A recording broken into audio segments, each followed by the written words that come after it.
الله الرحمن الرحيم وقال اركبوا فيها بسم الله مجريها ومرساها إن ربي لغفور رحيم صدقت يا رب العالمين.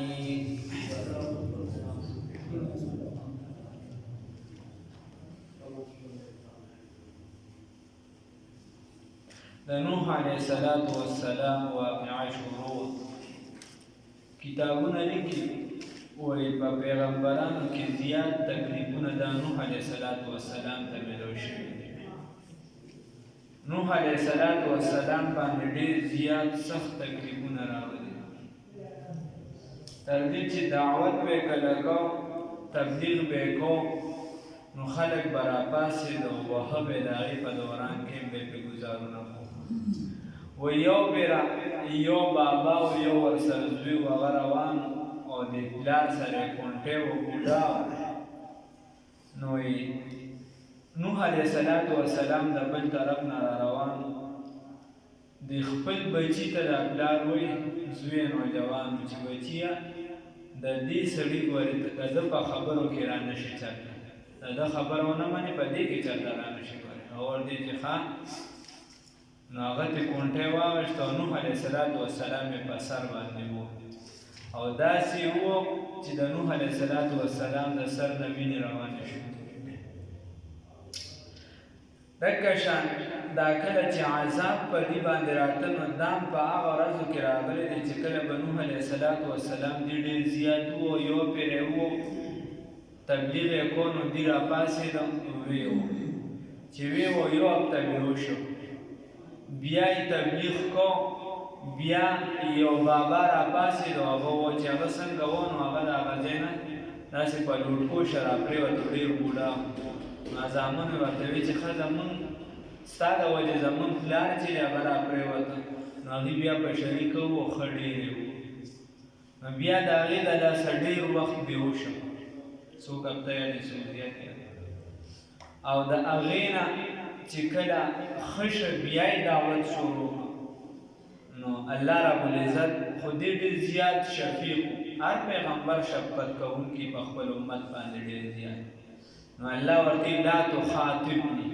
مخکې نه منې که چې ګورې نن نه بس به ما ته د امت په باره کې زما نه سوال نه کړي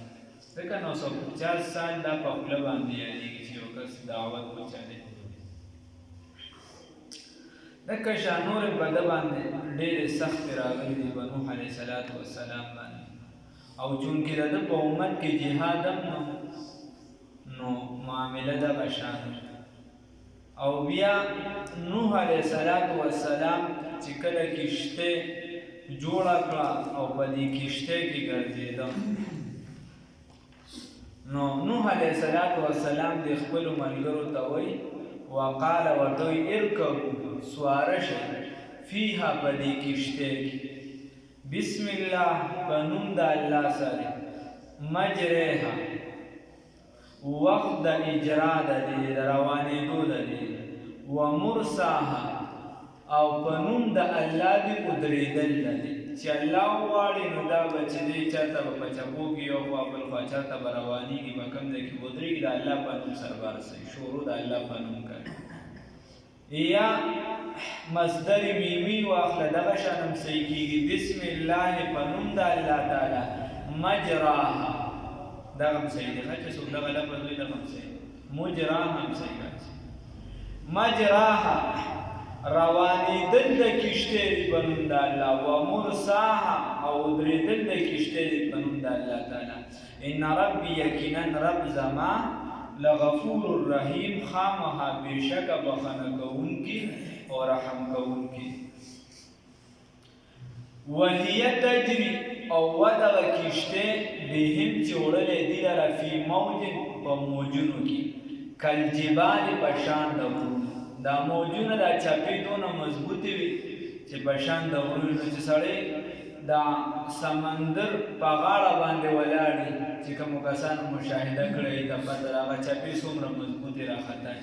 یو چپې پسې بله کله مضبوطه کله کمزورې کله څه چې بیا سړی پکې سفر کوي او چې بیا سفر کې در باندې طوفان موفان راشي نو چې د هغې چپه به څومره مضبوطوي او چې بیا د هغې نه سوا د الله عذاب ټول د اسمان خپلې اوبه راغورځوي ځمکې خپلې اوبه ریخ کړي او د الله عذاب شي نو چې د هغې چپه به څومره مضبوطې عیسی علیه السلام نو وی وهي کالجبال په شان د غرونو وناده اواز وکړو نوح علیه السلام ابنه زوی خپل ته د خپل زوی ته आवाज او نوح علیه السلام ورته وی چې ای بچیا وکانا او دا نوح علیه السلام او دا بچی فی معزل په اړخ باندې نو یا په اړخ د کشته باندې او یا په اړخ د دین نه یا په اړخ د غر باندې یا بنی یا په اړخ د نوح علیه السلام ټول احتمالات پکې صحیح یا بنیا ای زما بچوړیا ای زما بچیا دا یا د اسم تصغیر د پاره علما به وایي او طلبا به وایي بلکې د دین ابتدایي و دغه کې دا راځي د شفقت لپاره دلته راغلی دی د ډېر شفقت توجه ورته یا بنیا ای زما بچوړیا نو ته خو دا ورته وایي ارکب معنا سور شه زمون سره په دې کشته کې ولا تکن ته مه کېږه مع الکافرین سره د کافرانو هغه ورته ځکه صحبت صالح تورا صالح کند صحبت صالح هغه دا ټوله ناسته چې د کفارو سره وه د نوم اصل جان او کنعان لقب په کنعان باندې ډېر مشهور دی هغه ورته وایي سآوي زه دی چې زه به پناه ونیسم الی جبل دغه غټ غر سره یعصموني ما لره به بچ کړي من الماء د اوبو نه نو نوح علیه السلام ورته قال لا عاصم اليوم نشته دی نن ورځ بچ کېدونکي الا من رحمه مگر په رحم د الله سره مستثنا منقطع علما پوهېږي مگر څوک چې الله بچ کړي هغه بنده به د عذاب نه بچ کېږي د بل چا د سره د دې اوبو نه بچ کېدل نشته دا یو دوه درې ځایه د دې نه استدلال کوي جمهور د امت اکثریت د امت چې دا سیلاب عام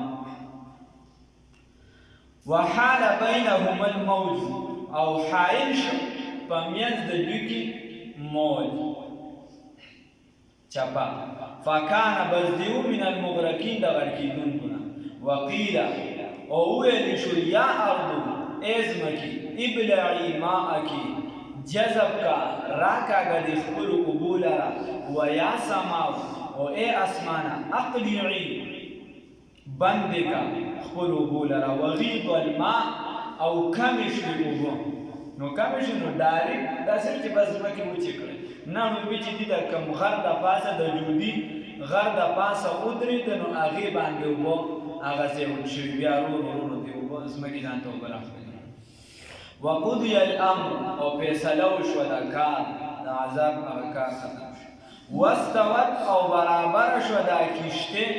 په برابرتیا سره کېناسته علی الجودي په جودي غر باندې او تورات ته هغه ته اخلي ارارات د هغې چې کومه سلسله نو موسل سره دغه ته چرتګې چاپېره دي خو موسل دغه خبره صحیح ده موسل دغه کوم چې کوفې وغیره دغه ته کې وقیل او وویل شو بعدا لرې دی د الله د رحمت نه للقوم الظالمین دپاره د قوم ظالمانو الله دې وساتي ونادا آواز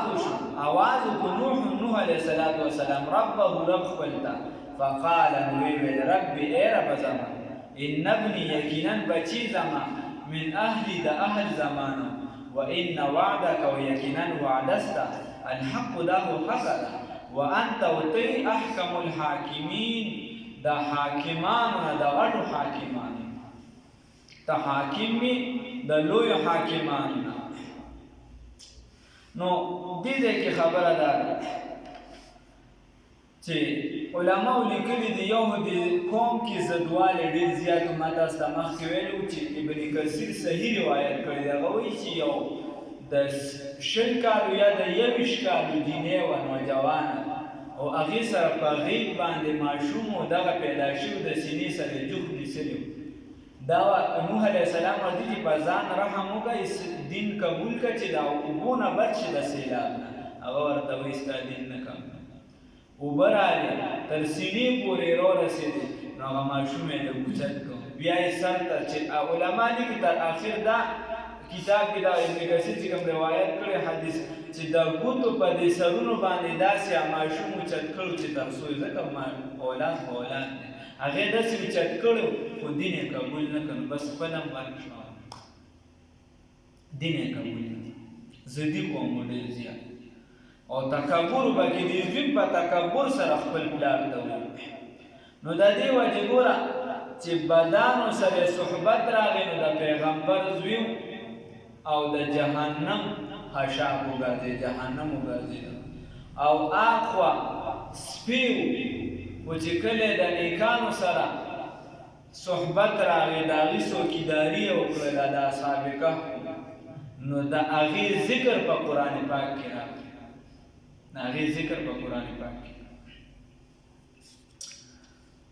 بیا دا کښتۍ ودرېدله، نو تورات شریف کې داسې لیکلي شوي دي چې 6 میاشتې او 18 ورځې دا کښتۍ په اوبو کې ګرځېدلې وه. 6 میاشتې او 18 ورځې تورات شریف کې. او بخاري شریف حدیث دی چې ادرکتها اوائل هذه الامه، وایي د دې کښتۍ ډانچه چې ده دا د دې امت لومبنو خلکو لیدلې ده، د رسول الله صلی الله علیه وسلم د امت یعنی صحابه او یا تابعین وایي چېرته ډانچه لیدلې ده. او بعضې تاریخي کتابونو کې دې تذکره هم راغلې ده، نور والله اعلم، نور ورپسې چېرته به راغلي خو ما نور نه دی کتلی. نو الله رب العزت دې موږ دغه تکبر حاصل نه وساتي. بیا دې وسې کیسې د خلکو مشهورې دي، لکه یوه کیسه مشهوره ده، عود ابن عنق دا یو سړی، خلک وایي د خلکو میانځ کې دا مشهوره ده، وایي دې دومره دنګ و لکه 3332 فوټه، 3332 فوټ چې دی نو دا دې دنګ و. او وایي دې دومره دنګ و چې دا عذاب دا اوبه چې دي دا صرف د ده دې ګېډو له را رسېدلې وي، او ده به پکې مایان راټینګول او د نور د پاسه به یې ښوده، دا به ځان له راتول. دا خو ډېر تعلیم سړی، الله یې معاف کړي. دا د خلکو بیا کیسې پیسې دي، هر چا خپله خپله خوښه ده، څوک څه جوړوي څوک څه جوړوي، څوک د الواګانو ختم کوي څوک د خیر ختم کوي، دا چا خپله خپله مسله. نو خبره دا ده چې دا وه مختصره خبره وه. وقال وویل نوح علیہ السلام ارکبوا سوار شئ بیا په دې کښتۍ کې بسم الله په نوم د الله تعالی سره مجراها روانېدل د دې دي و مرساها او ودرېدل د دې دي ان ربي یقینا رب زما لغفور رحیم بهنه کوونکي خامخا به بېشکه بهنه کوونکي او رحم کوونکي دي. وهي تجري او ودغه کښتۍ بهم چې وړلې دي لره فی موجن په چپو کې کالجبال په شان د غرونو. ونادا آواز وکړ نوح علیه السلام ابنه زوی خپل ته وکان عودي فی منزل په یو کناره باندې یا باړخ باندې یا بنیا ای بچیا ارکب سور شمانا سره زمون په دې کښتۍ کې ولا تکن وتمکیګا مع الکافرین سره د کافرانو. قال نوح د سآوي زردي چې زبا پناه ونیسم الی جبل د غر سره یعصمونی بچ بکی مالرا من الماء دوبونا. قال او فرمایل نوح علیہ السلام لا عاصم اليوم نشتدی بچ کی دنن ورځ من امر الله د عذاب د الله تعالی الا مگر من ها سوک رحیم چې الله رب العزت پر رحم کی. وحال بینهم الموج او حائل شپ منځ دوی کې یو چپا فکان نشودی من المغرقین فکان نودی من المغرقین د غر کېدونکو نه. وقیل ویل شو یا ارض ازمکی ابلعی وچکا جذب کا ما کی وقوف پر لرا ویا سماو اے اسمانا اقلعی بند کا قلوب لرا. وغیض الماء کمش می دغه اوبو وقضی الامر فیصله وشو د امر د حکم. واستوت او برابر شو دا کشته علی الجودی په جودی غر باندې وقیل ویل شو بعدا للوالدی دا الله د رحمتنا للقوم الظالمین دا بار دا قوم ظالمان ونادى آواز نوح علیہ السلام ربه رب خلدا فقال ويل ربي اے رب زما ان ابني يقينا بچي زما من اهل داو زما دا اهل ندي تاو ما سرواد کړي وچی و اهلك او ستا اهل بم بچو ته ما تداوي وان وعدك لا کو يقينا وعد استا چې دا حق توان تو تجي احكم الحاكمين تدا ټول حاکمانو نه لوی حاکم نو الله رب العزت ورته وی قال اے او فرمایل الله رب العزت یا نوح علیہ السلام انه یقینا دی لیس ندی من اهلک دا اهلستانه انه یقینا دا عمل د غیر صالح غیر نیک عمل د دې چې دی ذو عمل غیر صالح دی خاوند عمل غیر صالح دی یعنی د بده خاوند دی نو معلومه دا شو چې د رسول الله صلی الله علیه وسلم کوم حدیث مبارک دی رسول الله صلی الله علیه وسلم فرمای کل تقی نقی فهو اهلی وی چې کوم تقی نقی نیک سړی زما په امت کې چې څوک هم دی هغه زما د خاندان دی زما د اهل معلومه دا شو چې په خاندان باندې سیز نه دی چې دی غواوي چې سید فلان او هغه سید چې دی نو هغه په دین باندې برابر نه نو دغه سید مې دل پیدا نه ورکوي او چې په دین باندې برابر وي اگر چې په هر یو کام کې هر څه خلک ورته کوز ګوري او کبر ورته ګوري خو هغه د رسول الله صلی الله علیه وسلم فرمایي دا زما د خاندان نو الله رب العزت ورته وایي چې دا عمل هغه ستا د عمل مطابق نه دی ستا خلاف دی نو صرف په ډینې وغیره دغې ته مه ګوره دې خوا چې دې عمل ته وګوره ستا لاره جدا ده د ده لاره جدا ده لارو کې فرق دی نو ما چې تا سره وعده کړې ده هغه مې د ایمان کړې ده چې چا ایمان په لاره فلا تسألني بس تو سوال مکوا ما دا رسول لیس لکا چی نشتا دی تا دبی پامی باندی علم سعیلم انی یقینا ز اعیدوکا نصیحت کوم تا تا ان تکونا ز نصیحت کوم تا تا ان تکونا من الجاہلین چی تنشد ناپویونا قال نوح علیہ السلام عرضوکا اے ربی اے رب زما انی یقینا ز اعوذ بک پنادسم پدا سره ان اسالک چیز سوال کومستانا ما دا هغه لیس دی چې نشته دی ما دا به په هغه باندې علم سعید و الا نو ګور ډایرکټ چې دا الله رب العزت طرف ته متوجه شي چې دا قرآن خطا وشو الله رب العزت دا سوال نه خوخه او ما دا سوال وکړو نو ډایرکټ ورته وي انی یقینا اعوذ بک پنادسم پدا سره ان د دې خبرې اسالک چې سوال کوم د